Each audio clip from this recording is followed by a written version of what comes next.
Welcome to my show. I'm a guest here. Her name is Ufoma Otu. Mrs. Ufoma, how are you doing, ma? I'm doing great. How are you today? I'm fine. Thank you very much, Mrs. Ufoma. And also, thank you so much for the time and the opportunity. Firstly, you are an author. You're also a coach and the founder of the Leading Soul Global Platform. Can you please, Mrs. Ufoma, discuss more about yourself and how you are doing currently now, Mrs. Ufoma? Well, yes, let me just start off by saying thank you so much for having me on. I hope this is a very fruitful, encouraging conversation that is of value to your subscribers, your viewers, and mine as well.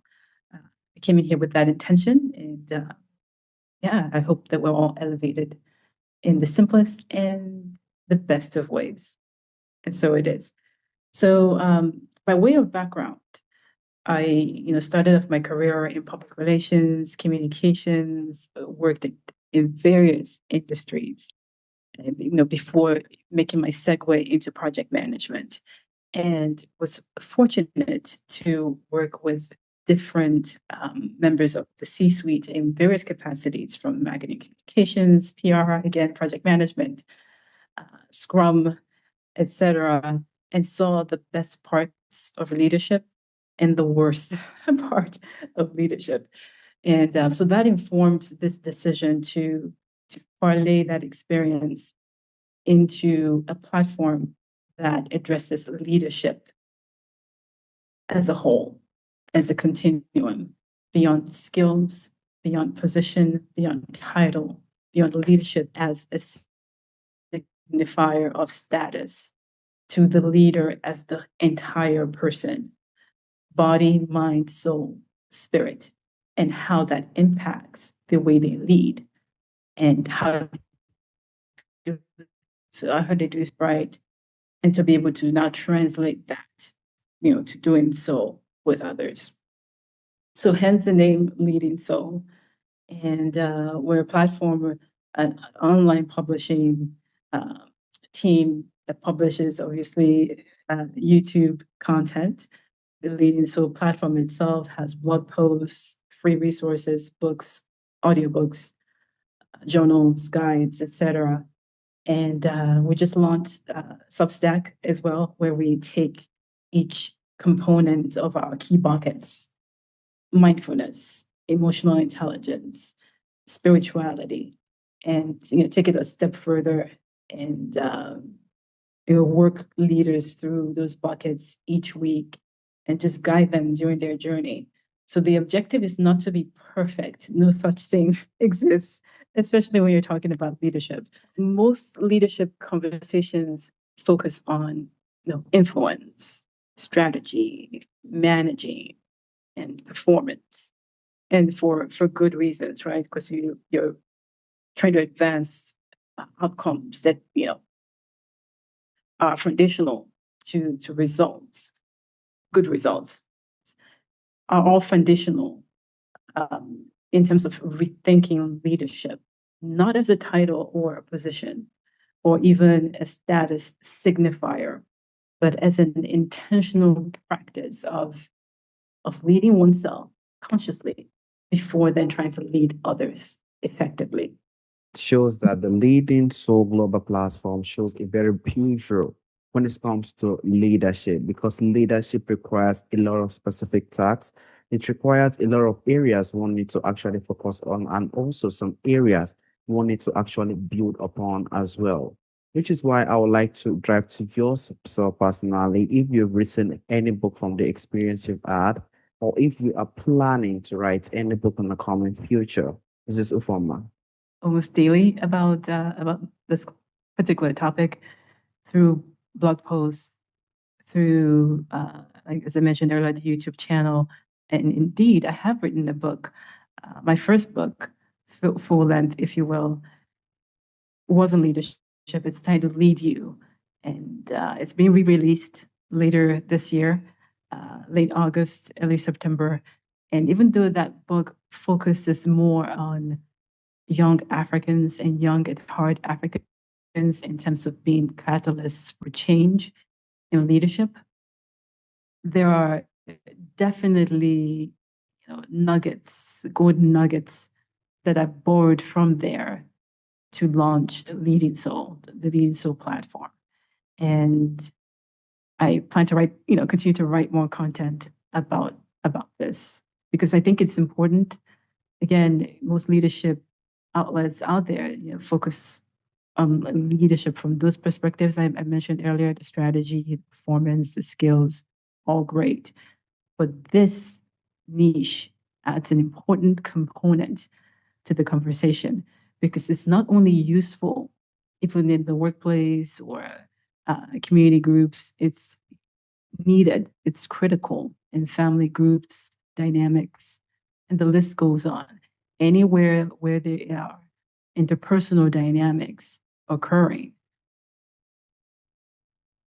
acknowledging and implementing these suggestions can only make for a fuller, richer, more wholesome experience. And I say that more from a wholeness perspective, not wholesome as in, you know, um, morally judging anybody, but for, to the extent that the individual is more whole in terms of their interactions. That makes for a richer, fuller life. No question.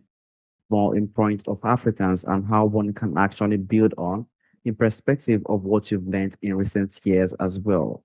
I would also like to drive to the point of spiritual growth because spiritual growth could actually play a very huge role when it comes to performance and also actually wanting to work towards pressure as well. So, from the experience you've had, Mrs. Ufoma, why do you think spiritual growth is so important for leaders who want to stay clear, steady, and aligned in a world that constantly pulls them towards pressure, performance, and distraction? Mrs. Ufo, Make leaders more, or make them more aligned. And people in general that are more aligned, I should say, will make decisions from that state and make it with the good, with the good of the whole in mind, not to keep playing the words there.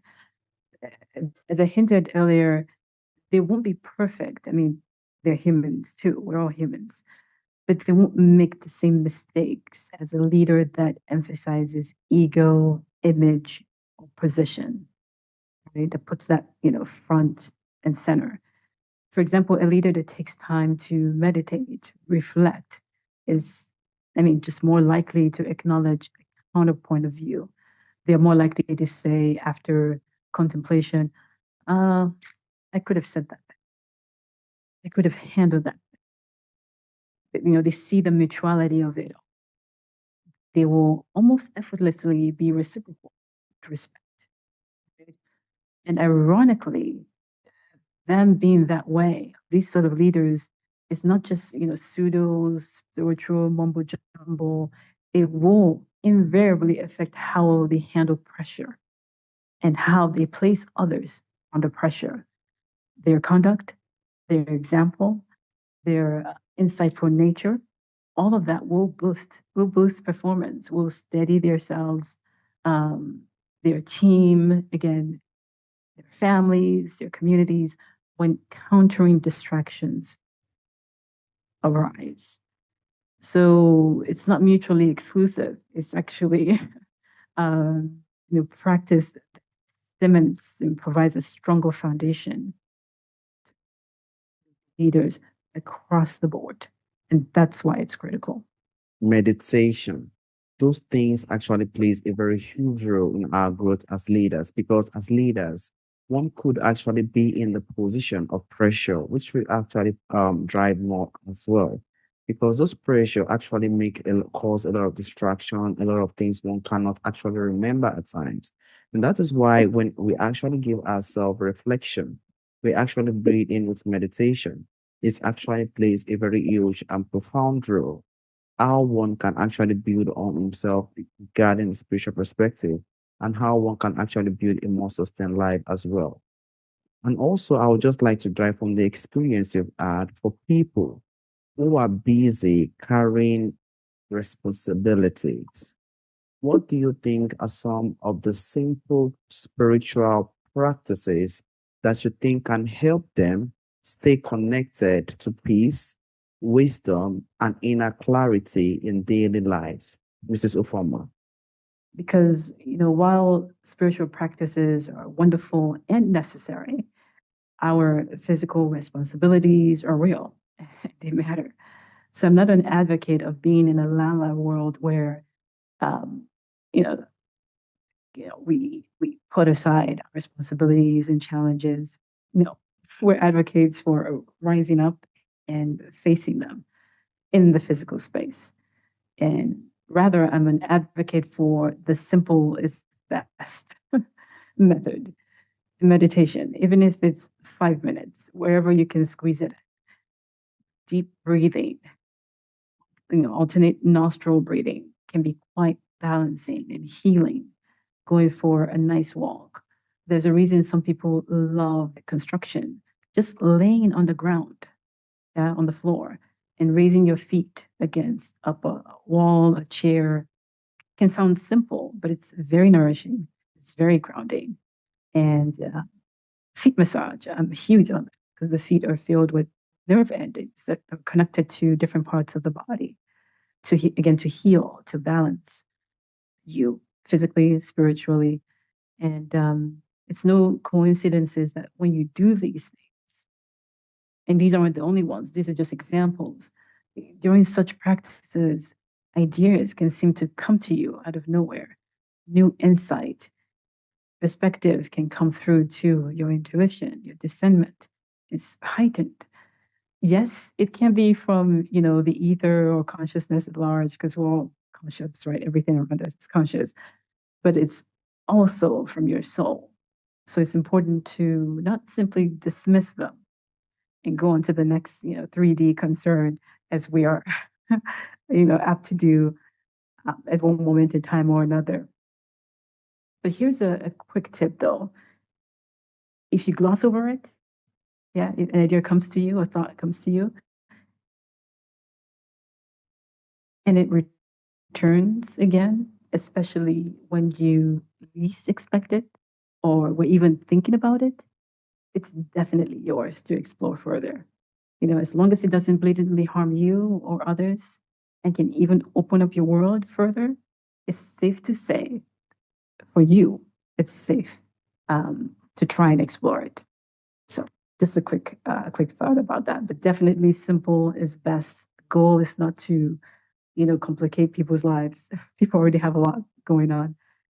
The goal is to incorporate practices that strengthen them mentally, physically, emotionally, definitely spiritually. Anyone in this world could face a lot of situations as we are on earth. And that is why we actually need to look for something that can actually build them stronger from within. And I'm so glad you made mention of the point of meditation, because meditation actually helps us connect ourselves through the source, make us to actually realign ourselves, understand who we are, and also generate a lot of energies right from the outside towards us, which will help us actually profoundly lead well and also make some certain decisions in the right way. And also, I would like to drive how you think everyday leaders, how you think they can stay spiritually rooted while navigating ambition, responsibilities, uncertainty, and the demands of modern life without becoming disconnected from themselves. Mrs. Ufoma. Right. I would say our objective, our mission is about self leadership through awareness, right? So we keep going back to that, but we also know the reality that each of us comes at life with our collection of attitudes, fears, habits, insecurities, motives that influence us, right? And hence our leadership styles. So without our conscious awareness, though, they can affect us more than we can realize.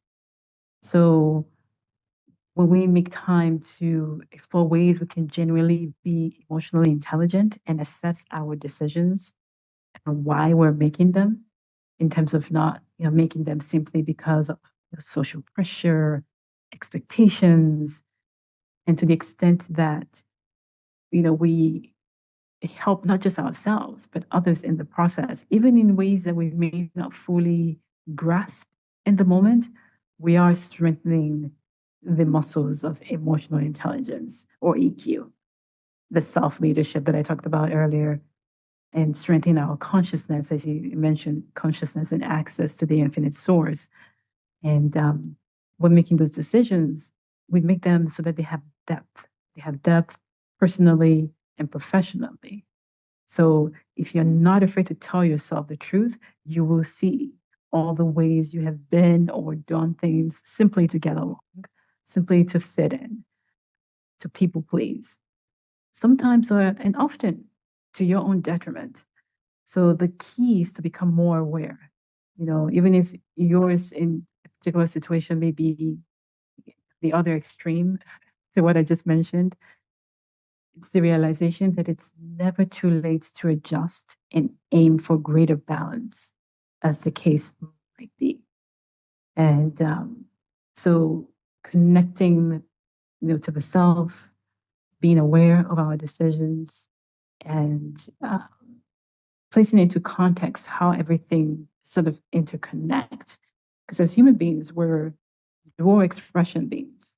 There's the physical, obviously, you can see, touch, etc., sense, but there's also the spiritual aspect that needs to be part of that balance, part of that equation. I hope that answers your question, but I can also ask it in another way if it did not. Meditation, and also self-awareness, and also other areas that can help us actually lead well. And awareness actually plays a very huge part when it comes to we actually trying our best not to be disconnected from ourselves. Because despite the pressures, despite the responsibility, we should always be in a position whereby we should know if we are actually keeping distance or if we are actually getting through the point whereby the disconnection with ourselves is actually coming up. And it's through the point of being aware of it and actually trying our best to see how we can mend that from the within and actually build upon our strength as well. I sincerely appreciate you for the wonderful insight, Mrs. Ufoma. Mrs. Ufoma, I would also like to drive to those who could be in the position to listen to our conversation and could be quietly longing to lead from a deeper place within. What would you want them to remember about spiritual growth, inner alignment, and becoming the kind of leader that the world truly needs? Mrs. Ufoma. To remember first and foremost that it's very particular to each individual, and to not have it be complicated to matter or to be effective. What it means is, or what that means, I should say, is practices that affirm the spiritual and the spiritual quest of each individual body, mind, soul, spirit. Practically again, it looks like simply taking time to reflect, meditation, journaling, intentional affirmations that aim at wholeness, right? Not just a specific part of life. We all like things, we all appreciate our creature comforts, but wholeness, mental, emotional, spiritual, physical wholeness. Walking in nature, as I mentioned earlier, if you can't, just sitting outside and being mindful of what's around you, the clouds, the tree, the streets, the seemingly random animals you see are all teeming with life, right? The development part of your question, so like the spiritual growth of your question, is then fulfilled because we become more whole as we do this. We're in essence fulfilling our dual expression nature as humans, both the physical and the spiritual aspects. So the goal is to simplify, to be aware, to incorporate, to become, to go within, really lead ourselves, lead others, and then lead with soul. remembering that we always have those attributes. Those will really play a very huge role with every decision we make, the action we take, and everything that we actually want to do to make our organization, ourselves, and also people that we actually need and actually want to serve more better as well. And also, Mrs. Ufama, there is also a question I normally ask during the end of the show from our forefathers, from our ancestors. There are a lot of beautiful things that do exist during our forefathers' time that is missing in our time today. If there is anyone or anything you would like to bring back to our time today, Mrs. Oponma, what do you think that thing would be, Mrs. I would like to tie this to, you know, our sort of like notes and preparations before this call, where we talked about, you know, how do we know when outer leadership is sort of outpacing inner life, right? Because one thing we can say for sure is our ancestors, forefathers, foremothers were more connected in terms of their inner life. We're more connected to nature, uh, more spiritually grounded in more ways than we are to date. So I would say at this point, leading global mission vision is needed because our leadership has become synonymous with management, and management has not become synonymous with sort of lead, leading and managing based on fear, ego, scarcity. There's almost that deeper spiritual grounding that's missing, right?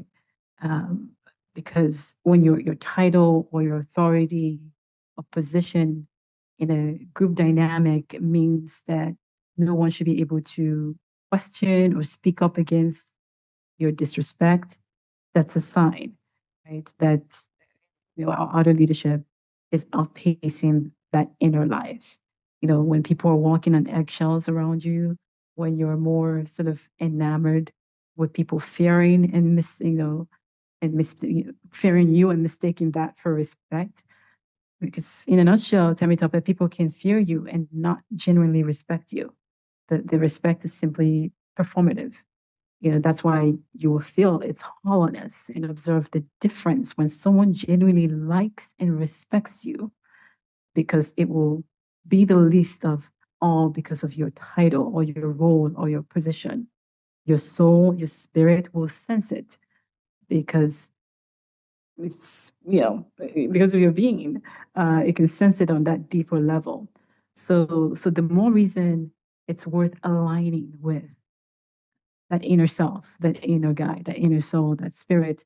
So you don't need the superficial, inauthentic yes people to have you feel like you're somebody. I don't know if that makes sense. The encouraging news is that there's always time to reset. There's always time to rethink, to reflect, to reorient. And we can borrow a cue from, as you mentioned, our ancestors, our forefathers, any cue from nature too, because there are little absolutes with her. Just that relentless will to adapt, that courage to continue, that grace to keep on, regardless of the impact of all of our tremendous unconsciousness on her. Our souls, our spirits, and that of our forefathers, foremothers, or ancestors are made up of that zeal. So if we're willing to listen, go within and tap in versus really being outwardly focused, we connect and reconnect with that. And it's for the best benefits of our higher selves. Actually connects with ourselves and actually try our best to learn from our forefathers. It actually plays a very huge and profound role as well. And Mrs. Ofoma, I do agree with you with the point of communities because communities play a very huge role in everything we do, the decision we make, and how we can build our life as well. As a leader, building communities and actually leaving an impact for others. So actually groom ourselves and actually meditate to groom our energy plays a very huge role in every decision we make and everything we do as well. And I also want to use this opportunity to thank you for the time and the opportunity for us to have this profound and insightful conversation today. Thank you so much, Mrs. Performer. It's been my absolute pleasure. All right, Mrs. Ufoma. Have a wonderful day, Mrs. Ufoma. Bye bye. Take care. Bye bye.